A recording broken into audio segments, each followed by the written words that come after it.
Hello, everyone, and welcome to our premiere of our interview with Danielle Dobson on the Lead Different podcast. Danielle, welcome all the way from Australia. I know it is Saturday morning for you, early morning, right? How early is it for you?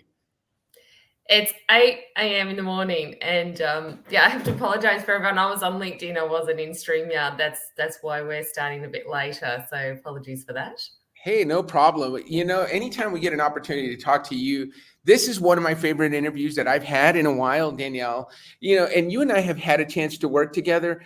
And one of the things I'll tell all the listeners, and if especially your followers who are following from Australia, what a great joy it has been to work with you, Danielle. As coaches, we all work with clients who have different levels of motivation. And I will tell you one thing I have loved about working with Danielle is no matter what we work on, she takes it and implements it and has tremendous success with it. Almost, better success than the person who's bringing the tools to her, which is me. So, Danielle, what's your secret? How is it that you're able to, take things that you learn and implement them so quickly and have success with them? That's a great question, Dan. And I've thought about this myself actually, because I feel like I don't really have a lot of natural talents and strengths. I really do believe that. But what my strengths are application and resourcefulness. So that's where I focus my energy and attention. And I think, with my why, it makes sense. And I want to make things better in a challenge and bring something challenging. So I think hard work, and I learned that from my parents. So, and if I'm going to commit to something, I'm all in. Yeah. And I can definitely see that. When I was talking with Gary Sanchez, the founder of Y Institute, which, that's how you and I came together. We both are certified YOS coaches, and we both work with clients, and we lead with the YOS. And, it's part of my motto. It's part of, everything that I say says, if you look on the top right corner of your screen, it says powered by Y. But, he was asking, Dan, what is it? What's the X factor? And I think the X factor is you've got to be almost fearless. And I think you have that quality as somebody who wants to make sense of things, wants to make things better, and wants to challenge the way things are done. There's not a lot that probably scares you, right? Correct. Yes. So, go ahead.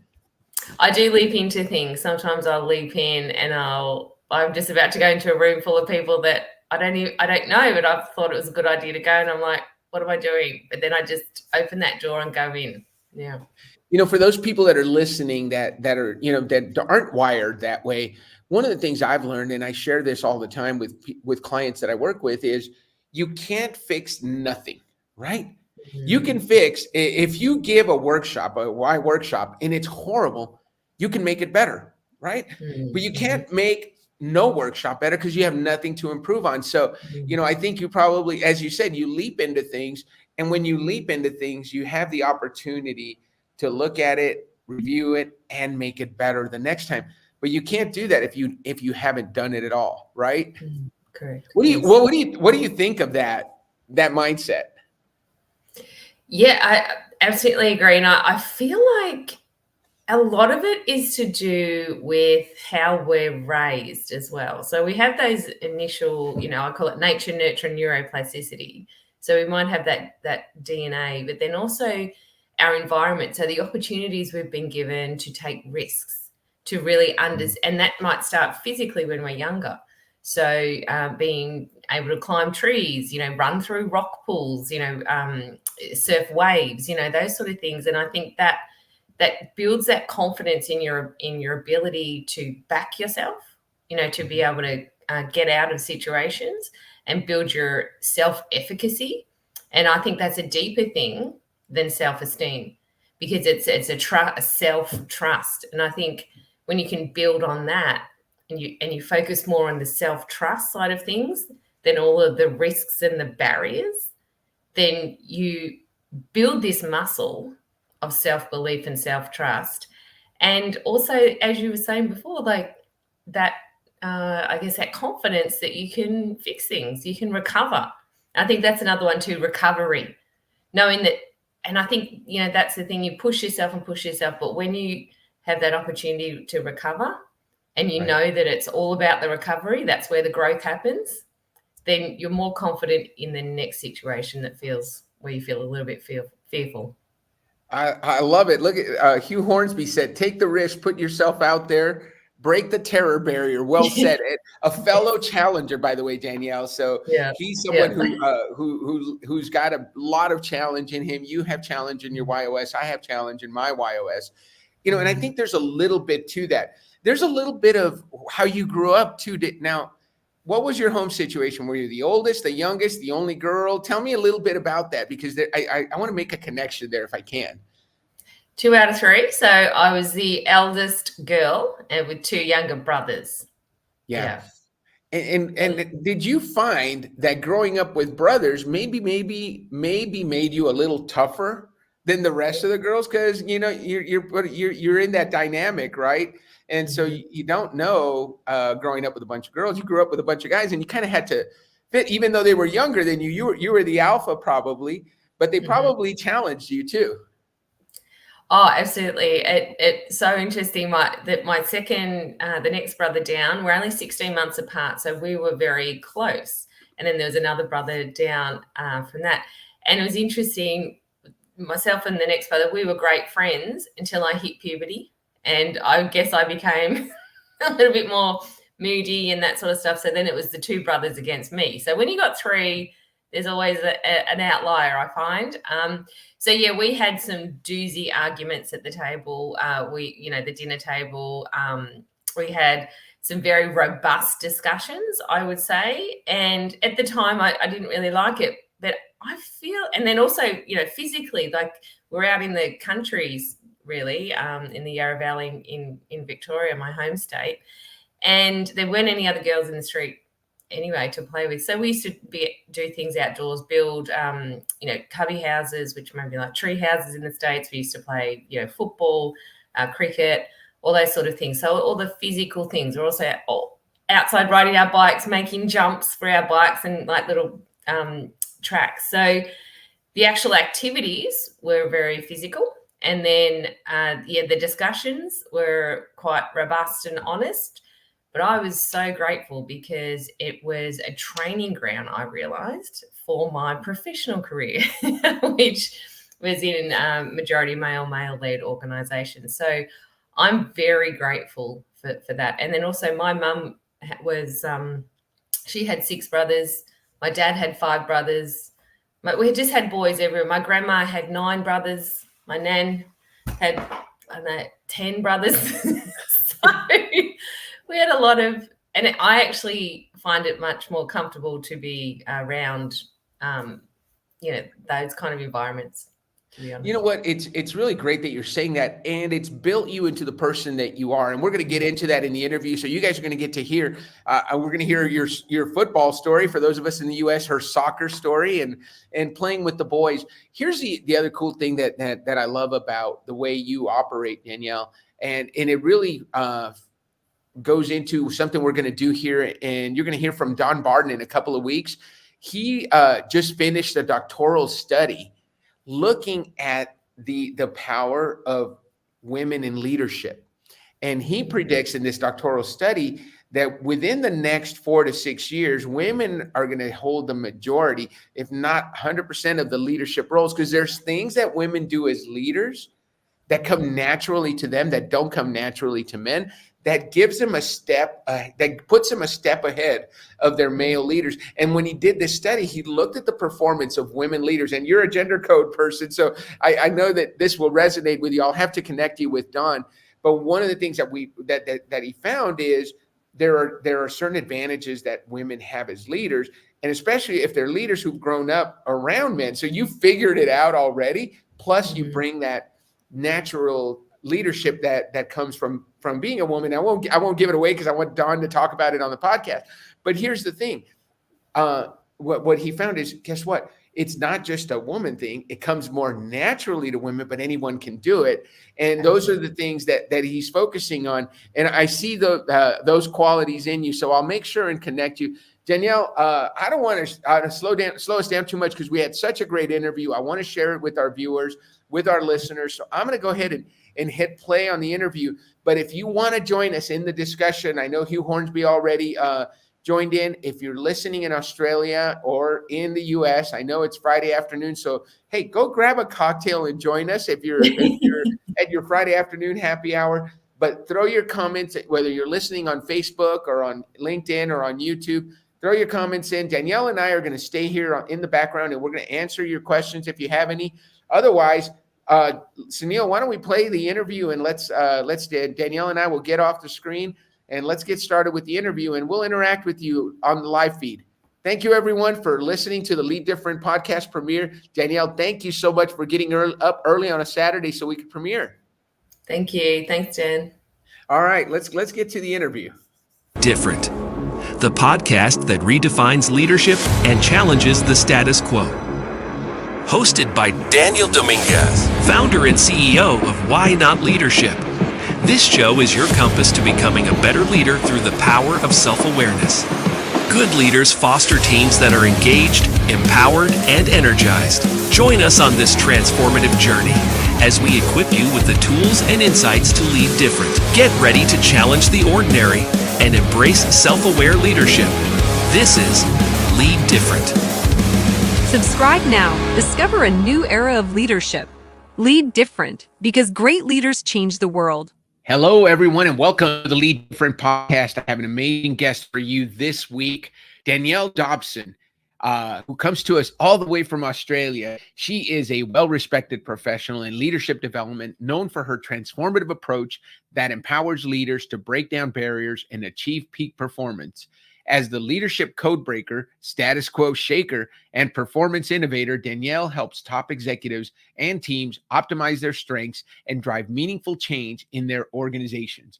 With a background in decoding the intricacies of leadership dynamics, Danielle brings a wealth of experience and insight to the table. She has worked with leaders across various industries, helping them navigate identity shifts and adapt to the ever-changing business landscape. Her methods focus on exposing, decoding, and recoding personal and professional codes to build a culture of high performance and innovation. So without further ado, let me welcome Danielle Dobson. How are you, Danielle? Hi, Dan. Thanks for that lovely introduction. I'm great. Thanks. Thank you for being here, Danielle. We've been looking forward to having you on the show, and because you are in Australia, it's kind of hard to get our schedules to work out. So I'm glad we were finally able to get this done. And that was a fun introduction to read. I really like the way we talk about you as a leadership codebreaker, status quo shaker, and performance innovator. And that probably has a little bit to do with your YOS, right? Mm-hmm. It has a lot to do with my YOS. Yeah. And you're an author too. You've written some books. So, hey, as for those people that don't know you, what's something we need to know about Danielle Dobson that I didn't read in the introduction? I also spent time working on a steel mill in Italy. That's part of my history because I was professionally raised in the world of finance. So I worked all over the world and as a CPA, and that's where it took me. So for 6 months, I was there covered in slag dust, driving around in a Fiat Panda, living the life. Living the life. Well, we're going to get into a lot of that stuff. How I know that we had some time scheduled, and we had to move it because your son recently got an award, and I know your kids are an important part of your life. So he made the honor roll, or that's what we call it in the U.S. What do you call it in Australia? It's a similar thing. I guess we don't have an actual name, but I know through American culture, watching so many TV shows and movies, that's what it's called. Yeah, he got straight A's. So, and yeah, academic excellence and things like that. So academic excellence. And how old is he? 15. So, and straight A's are easy in elementary, but as they get into high school, especially at 15, when they're teenagers, it takes a little bit more discipline because there's a lot more distractions at that age. So kudos to you. What's, for the parents that are listening, what's the secret to having a 15-year-old that wants to get straight A's and then not only wants it, but also gets it done? When his 13-year-old brother in his first year of high school gets straight A's. It's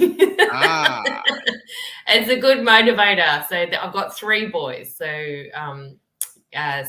one in his senior year, one that sophomore year, the 15-year-old, and then I guess junior high, junior high, year 8. So that was a pretty good motivator. Yeah, it's interesting, that family dynamics. We're going to dig into some of that, because one of the things I like to do with our coaches is have you talk about what you do, how you do it, why you do it. So, and we'll talk about your why, your how, and what, but we also want to know where all that comes from. And so I know that we've got some great background info on you. And, I've just enjoyed working with you, Danielle, in my role as the Chief Growth Officer at the Y Institute. I got to meet you as you were a new coach coming on board. And now, as we're both in this coaching realm, just sharing some of our success stories and working with you at a different level has been a lot of fun. For those of you who don't know Danielle, she's an author too. So your book is called Code Conversions, right? Breaking the Gender Code. Oh, Breaking the Gender Code. So there we go. Code Conversions, your company. So tell us about Breaking the Gender Code, because we're going to talk a lot about code today. So what can the world learn from reading Breaking the Gender Code? Great question. So I started out in terms of trying to find an answer to a question, and that was why women struggle so much with feeling like that they're good enough, so that they're winning at work, winning at home. But at the same time, they're suffering with all of this tension, like feeling like a failure.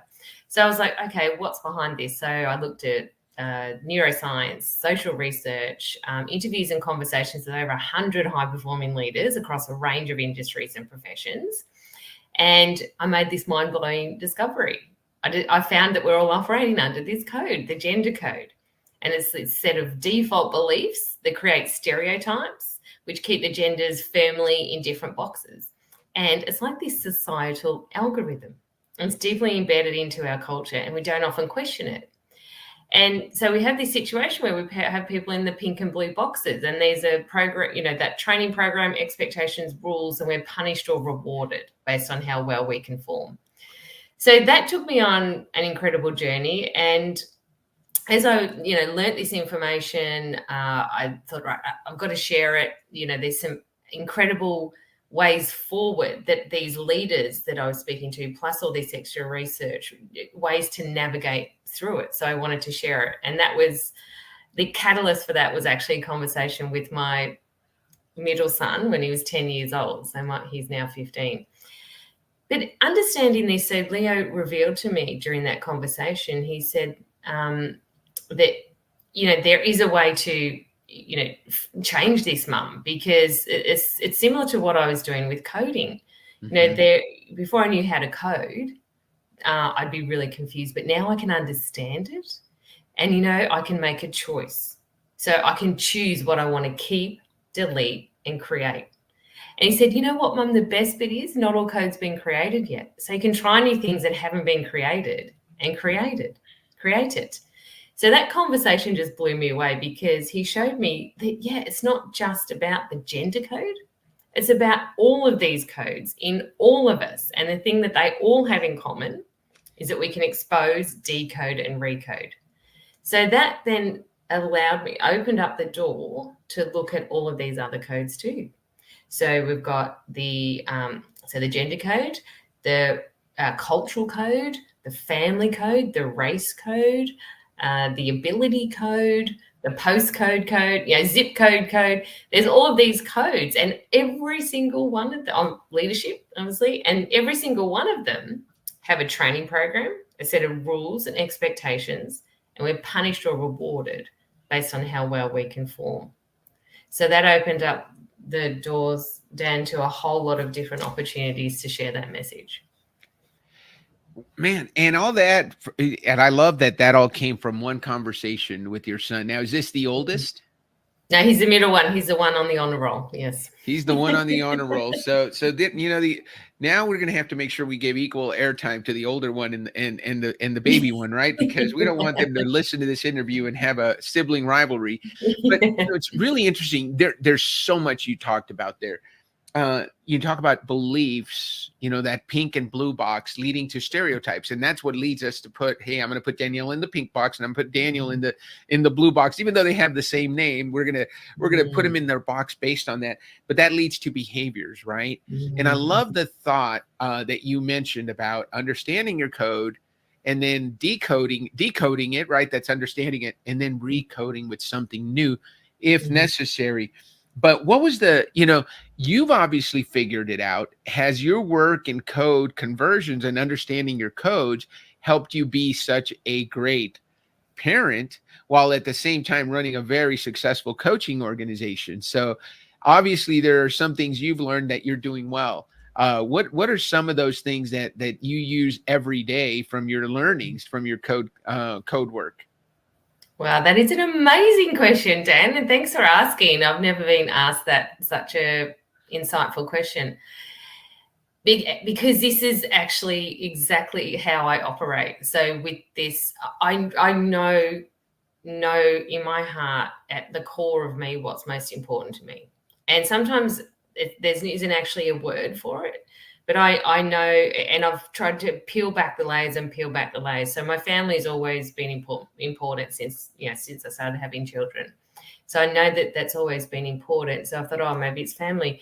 And then I peel back and, some more layers, been in this coaching game for, a decade and a half now. So, and had some really great opportunities working with amazing coaches. I always have a coach that's better than me. So been peeling back the layers, and really at the heart of everything, I thought also it was health and well-being, because, exercise, eating well, looking at the latest, ways to be healthy, that's always lifelong, been important to me. And then I keep peeling back the layers, and actually what's at the heart of it is growth. So when I feel as though I'm growing in some way, then I'm feeling fulfilled. So that is like my internal compass. But the step back from that, the way that I am I live and breathe what I preach and teach, let's put it that way. And anyone who knows me will know that the way I'm speaking to you here now is exactly the way I'd speak to someone, barista at a cafe, or, someone on the sidelines at soccer. I'm pretty congruent. And we talk a lot about authenticity, but congruency is really important to me. So when you have that solid connection to what's most important and that connection to that internal compass, then decision-making becomes a lot easier, because it's not a sacrifice, it's a choice. So I apply that to my relationships with my children. I apply it to my professional relationships, anyone I meet, community relationships, anyone. So it's that congruency. And so the incredible thing, it's been such a gift. I have learned so much from the people that I've interviewed and worked with as clients and worked with in business in terms of leadership. But part of my focus when I was doing the research and asking questions and interviewing people, I chose people who seem to be doing well in their personal lives and professional lives. So I dug deep into understanding what's working well across both. What are the things that they're bringing to their leadership as a result of being a parent or a carer?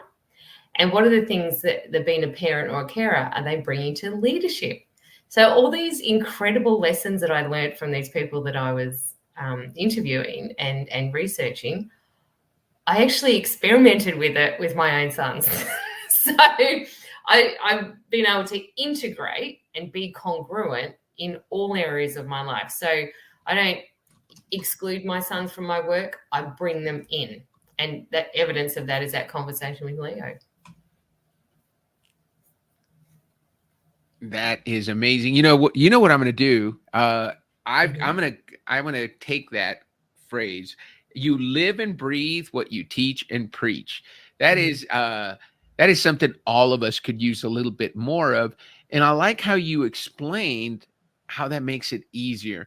And not only that, those are the people you want to work with. And then you find those things that work in all the places, because those are the codes I would imagine that work best for all of us, right? Mm-hmm, mm-hmm. Yeah, absolutely. I guess this is where the why comes in too, like knowing who and, who you want to work with. And here's the thing, when people know what's most important to them in terms of working with them, and if I'm helping them to discover that, then they're more grounded, they're more confident in their decisions. They still have self-doubt. Like we still all have that when we go into a new arena, when we start something new, a new environment, we're building a new skill.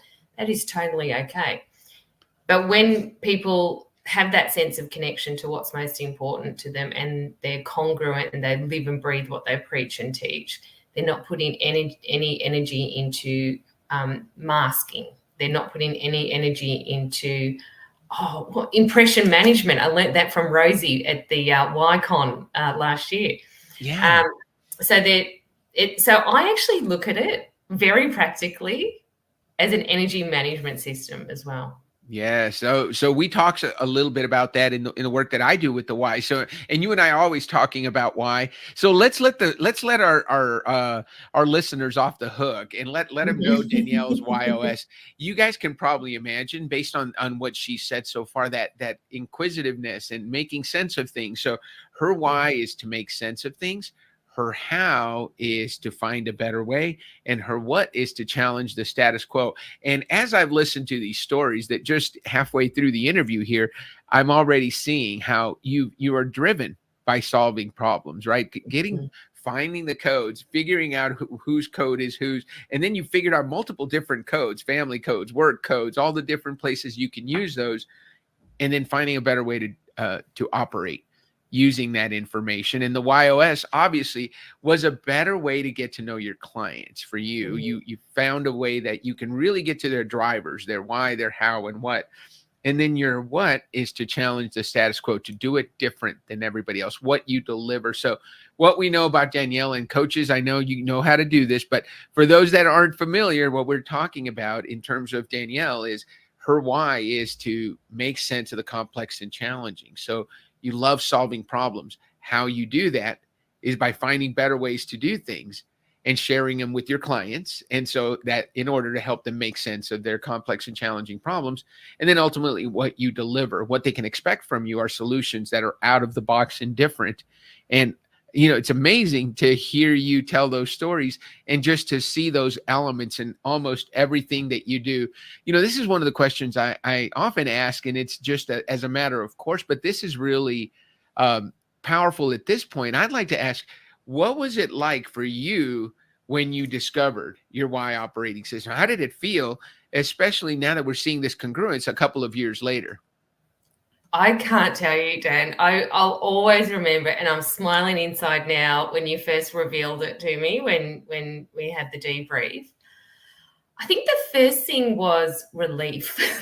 Actually, it's like, oh, okay. That's like, because often I have felt like a bit of an outlier in certain situations and environments, because the make sense part of me is like I make all these connections and I see solutions that kind of jump out at me. And then I'm all about continuous improvement, finding a better way. I love to share it. Any kind of new process or insight or a better way of doing something, I love to share. And then challenging the status quo, well, that has been me all my life. So I just felt such relief. And then this additional level of self-acceptance. So that's how I felt. So this is why I love this tool, and I'd love to offer that to more people.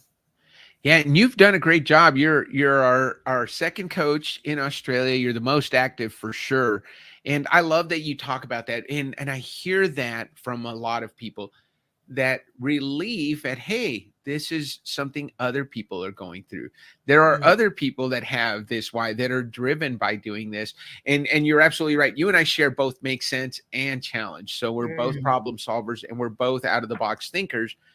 And boy, when you do that, when you combine out of the box thinking and making sense of things, we can be a little hard to get along with sometimes, right? Because we're going to challenge things, and we're going to challenge things that we understand, because we understand things faster than most people. And then we're probably impatient with others who aren't coming along as fast as they should. And number one, we're presenting them with something that's different and out of the box. So they need time to process it, especially if they're right way or if they're clarifiers, they need more information or mastery. So those people need more information. And we're like, hey, why don't you get it? Right.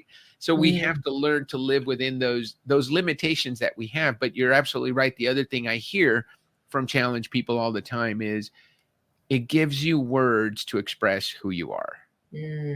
Which you may or may not have had before. What was that experience like for you in terms of expressing yourself? How comfortable are you today expressing the fact that you're a problem solver who likes to find better ways to do things and delivers solutions that are out of the box? I love it. I fully own it and step into it, and have the words now. Because I don't have simplify or right way. That right way is actually my last. Or even simplify, I don't think it's there, or clarify. I have all of these ideas and I have words and I have senses of things and I feel things and I make connections, but I don't always have a great way to put that in a form that others can understand.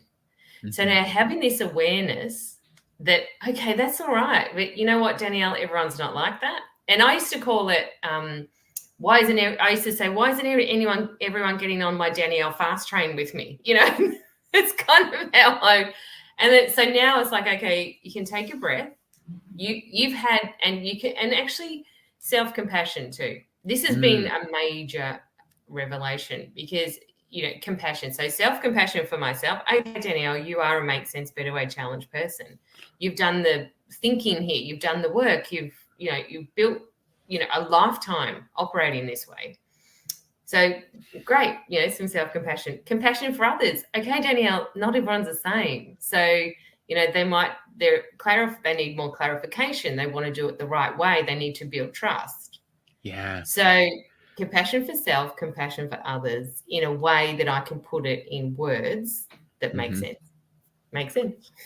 Well, I love that you said that, because when I look at your mission and your passion, you're deeply passionate about transforming how individuals and leaders connect with themselves, which you just talked about, each other, which is our families and the people we work with, and the world around them. And so you're so dedicated to promoting women's health and building healthy families and recognizing the fact that well-being in these areas significantly impact your overall fulfillment and success. So I can see so much of your YOS in the work that you do and the way you've built your mission and your vision and your passion. So it's really cool to hear you talk about it this way. So I knew this was going to be a powerful interview. And I will tell you, live and breathe what I teach and preach. I just absolutely love that, because that congruency is so important for all of us as coaches, as leaders in organizations, as people who are trying to make a difference in the lives of others using our specific gifts. And so I really, truly appreciate that. Danielle, where does it come from? When can you look back, and which of your whys do you remember seeing as let's imagine little Danielle on the playground, or where did you notice the make sense, the challenge, or the better way in yourself? I think now looking back, it's definitely, here's the thing. I think when I was really young, I was more challenged. And then as I got older and, all the layers start piling on, and I was the eldest girl of three. I've got two younger brothers, and there's more expectations and pressure and that sort of thing. So then I probably stepped more into make sense and better way, like always about continuous improvement. Like we were latchkey kids, mum's at work in the 80s. So I'd always make sure when I got home, the house was spotless. I'd have dinner on, chop the wood, got the fire going, tried to negotiate with my brothers to get them to help, but they'd just gang up. But for me, I wanted to help my mum because she looked like she was struggling. So, every day I'd be like, okay, I'm going to do this better and quicker. And actually, that was a pattern for my life. But if I look back now on certain events, there's, a couple of things that stand out, and they speak to the work that I do now. So when I was younger, I'm not sure if all your listeners know about AFL football, Australian Football League. So Aussie rules. Our family was big into that. My dad was the secretary of the club, And so all day on Sundays, we would spend at football, and there'd be a lot of jobs to do. So myself and my friend, who also had brothers who played, we contributed, we did everything. We did the gate takings, we did the canteen, I'm not sure what the equivalent is in the States, but where you get all the food. We did. That would be the snack bar. We call it the snack bar. Yes. Yeah, snack bar. Did the snack bar. We sold raffle tickets going car to car. We did the timing of it, blowing the, whistles and everything.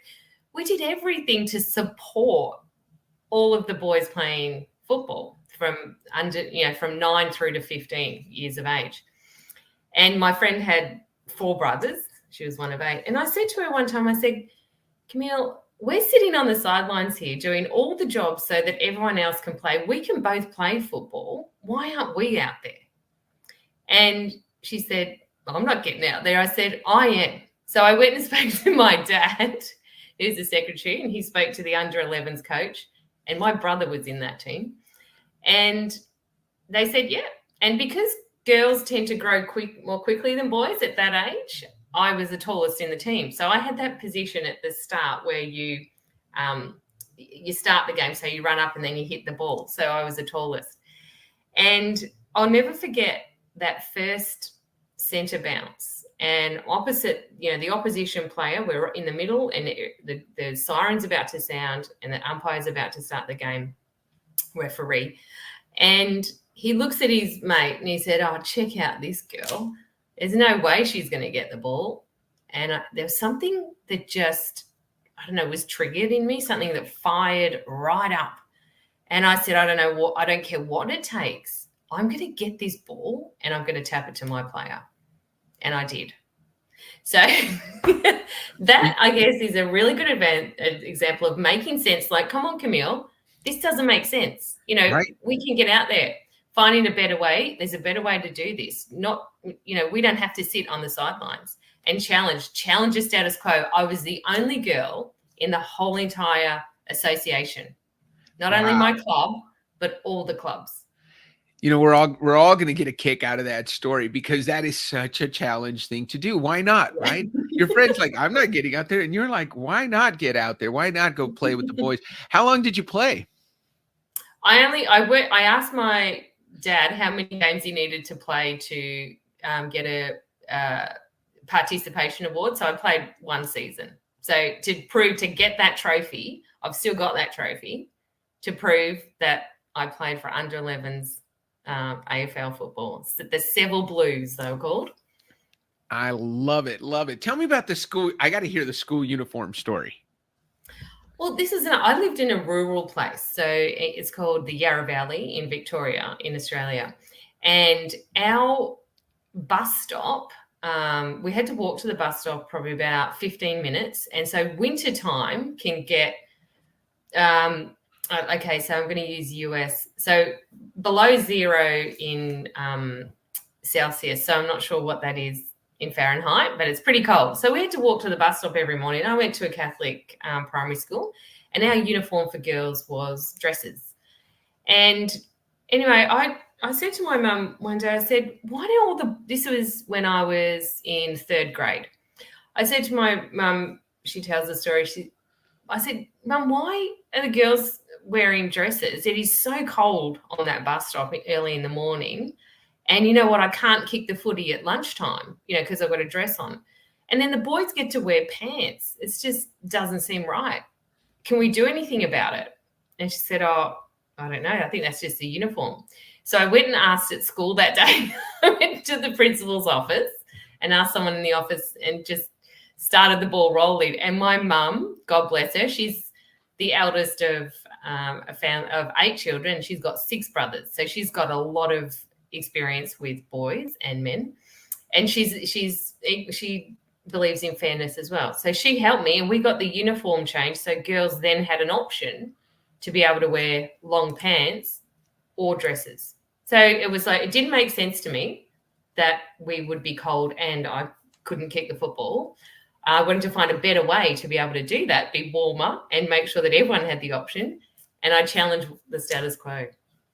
What's really cool about that story, what I really like about it, Danielle, is a lot of times, especially, and you probably run into this as a coach, people want the why of contribute somewhere in their top three because they want to feel like, hey, I do want to make a difference. But as I hear you tell your story, you contributed by making sense, by solving a problem, by finding a better way, and by challenging. So I always tell people, look, you are contributing. You're just not doing it directly. People like myself with the why of contribute. Look, we're trying to help all the time. And what you're doing, and I think that's a great example of it. Look, you made the world a better place for a bunch of girls at your school who now no longer had to freeze wearing a skirt when everybody else was wearing pants. They could play football. So you solved the problem. You started with that, found a better way to do it, and then you were able to get the support. That's the other thing that I've noticed. People with the why of makes sense, they're really good at getting other people to agree with them. Once you conquer that power of solving problems, because you're really good at solving the problem, and then when you can communicate it really well and understand, then other people understand the solution that you came up with, it works out really well, doesn't it? Absolutely. And that's such an excellent point that you bring up, influence. And I don't know if it's just something that I've learned or if it's something that I was born with, because I say we're nature, nurture, and neuroplasticity. I don't know what it is, but I've always had this ability to be able to understand what other people want to hear. And it's been, a blessing and a curse. But so for job interviews, for, general conversations, to get things across the line, it's this power of perspective. And I don't know, when it first came up, but I remember reading the book To Kill a Mockingbird. I'm not sure if you've read the book or seen the movie.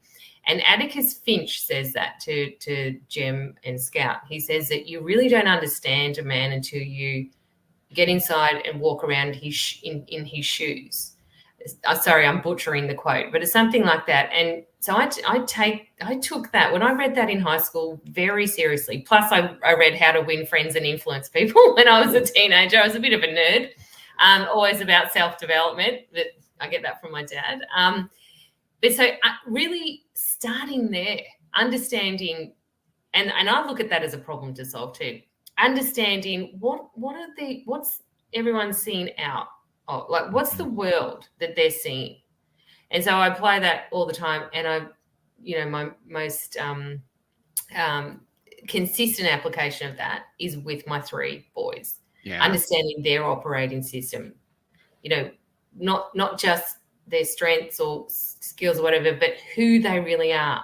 And that's what happens when you birth a child or you're with them from the time they're born. You see their essence and who they are from the start, the core of who they are, and then the layers come on top. So I think, looking at understanding perspective, connecting with that and the human in there, and then working from there. I love what you said. I think the quote you might have been looking for was, "Don't judge a man until you cannot judge a man until you've walked a mile in his shoes." Yeah, right. And I like what Jerry Lujan, one of our YOS leaders, talks about. He says, you can't sell what John Smith buys until you look through John Smith's eyes. Love it. So, again, and that's such a premise that you talk about. Why is it important to understand someone else's perspective in their YOS? You talk about that being important to healthy connections, effective communications, and conflict resolution.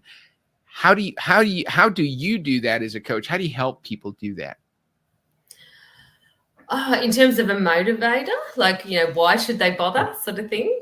Like, tell me how. Yeah, how does understanding another person's perspective and their YOS lead to healthy connections and effective communications and conflict resolution? I mean, it's just so essential, because maybe this is something I guess also that just makes complete sense to me. But when you sit in and look at something through someone else's eyes, and not everyone can do this. Like, some people will do it because they're empathetic. Some people will do it because they're problem solvers. Some people will do it because they want to find a better way.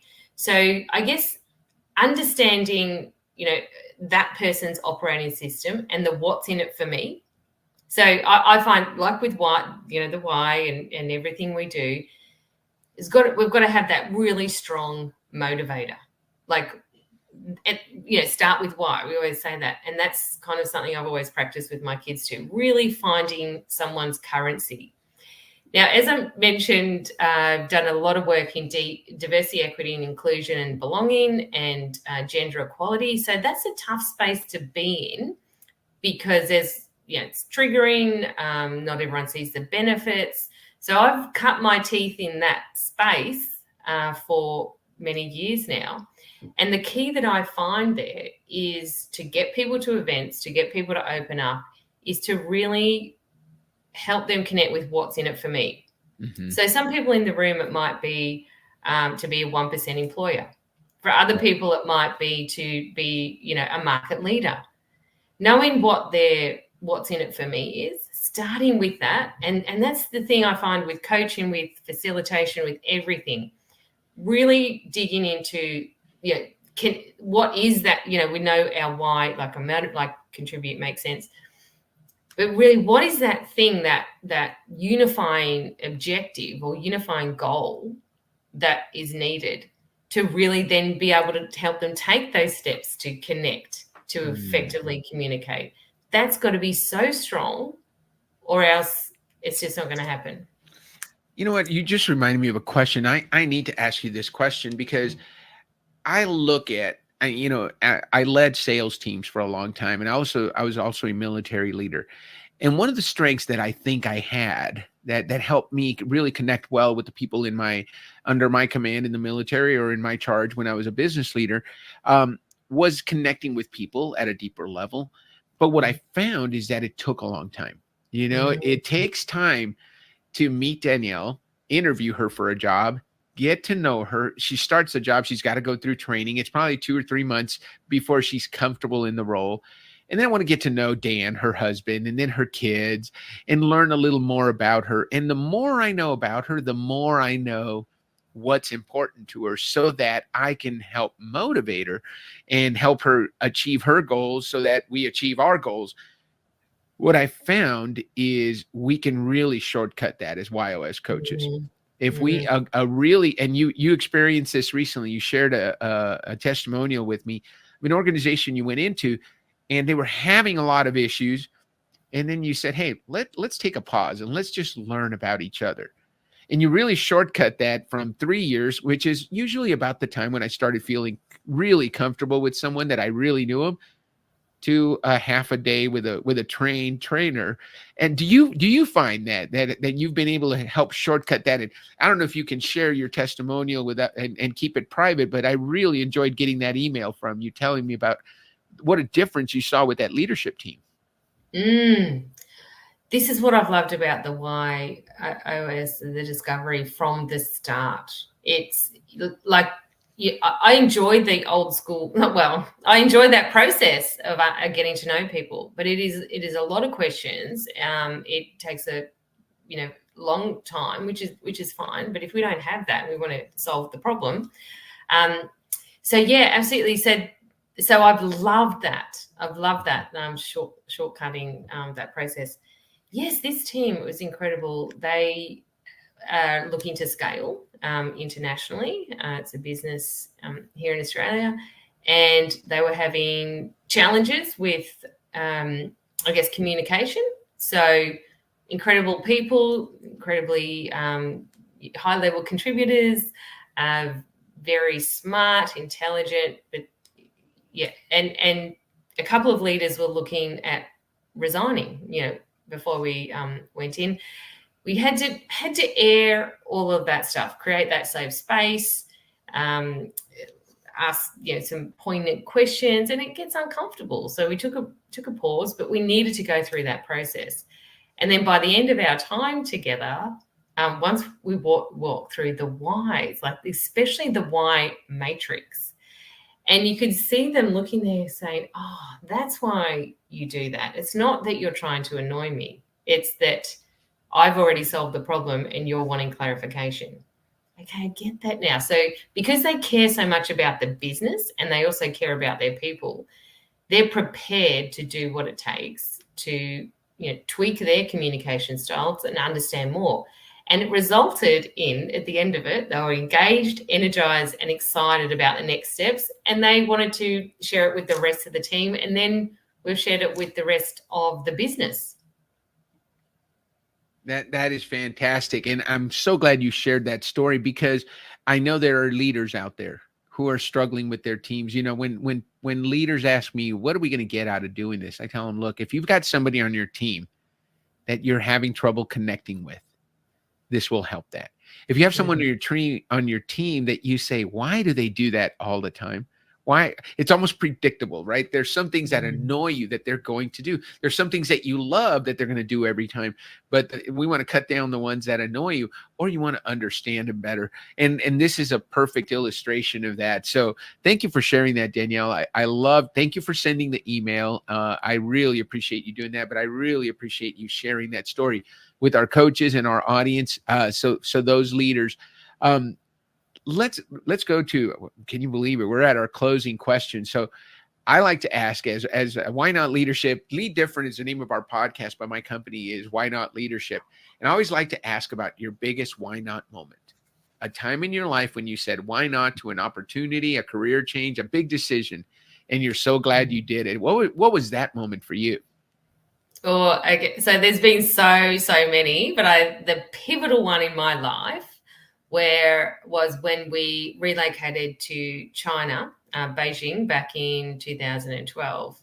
And everything about life was perfect, apart from the fact that my children didn't see their father much. He was always traveling. So I said, why not? And we did it.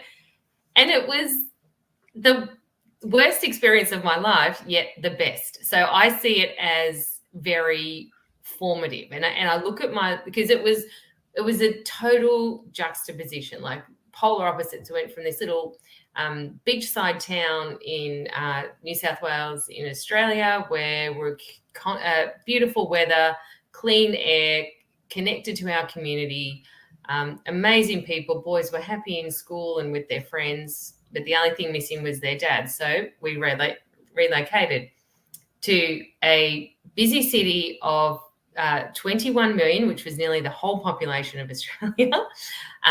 The pollution was 27 times worse than what the World Health Organization said was healthy. There was contaminants in the food. There was always a scandal. There was cameras everywhere. It was suffocating, busy, all these sort of things. And my only crutch was exercise, going to the gym. I couldn't exercise outside. I had been a personal trainer. I'd had a personal training business, outdoor exercise up until then.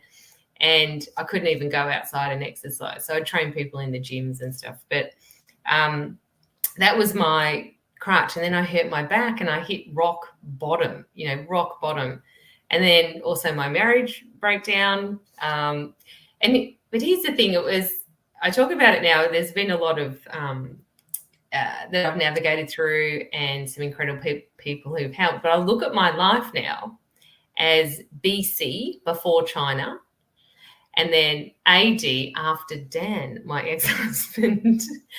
And my life is just so much richer. I've met incredible people. I've learned so much about myself and built so much resilience, and opportunities have just opened up. So while you might say, why you think, oh, that wasn't such a great decision, Danielle, but actually it was. Yeah, no, it does. Here's what makes it believable and what makes it good. You're okay with it. And I think that's such a great message. I think when we look at the things that happen to us, and this is such a coaching cliche, but things don't happen to us, they happen for us. And I think if you would look at how hard it was to live in Beijing and all that pollution, and not being an outdoor person, I know sometimes we talk when it's summer in Australia, you're coming off of a swim in the ocean. So I know how much you love the outdoors. It had to be incredibly tough to be stuck inside. And then you had, you were away, your kids were away from their dad. So there's all these challenges, but you've overcome them. And we can see, and I don't know if all of you that are watching, those of you that are listening, you can't see her face, but, you just have this peace about everything that happened. I didn't see sadness come over you about the things that happened, because you've overcome it and you're a better person today. You're a better coach. You're a better parent, and you're a better ex-wife to Dan, I'm sure. There's a certain happiness that you have to you that shows us, hey, those things happen. We've got to experience them, and the best we can do is make the best of it and use that in the work that we do to make a better impact in the world. And you're certainly doing that. Absolutely. Thanks, Dan. And yeah, we have a really great relationship, Dan and I, and we put, again, the most important thing at the center, and that's our children, and their welfare. And we come second in that. So that's what has been, that's that congruency again, and the what's most important at the center. Amazing. That is a wonderful answer. That's a great story. And Danielle, what do you say we end the show on that note? Why not? Thank you so much, Danielle. Right on cue. Guys, it's been a pleasure to bring Danielle to you. I hope you enjoyed this conversation as much as I enjoyed having it with her. We're going to, you can see this on all your favorite podcast applications, and it's also available on YouTube if you want to watch the video. Please don't forget to hit the like button, give us a comment, let us know what you think, and please subscribe to our channel. The Lead Different podcast is here to help other leaders lead different, and we want to bring as many of these amazing leaders to you like Danielle. So don't forget to subscribe, and we'll see you next week on the Lead Different podcast. Thank you so much for being here, Danielle. Thank you. It's been an absolute pleasure. Thanks, Dan. Subscribe now. Discover a new era of leadership. Lead different, because great leaders change the world.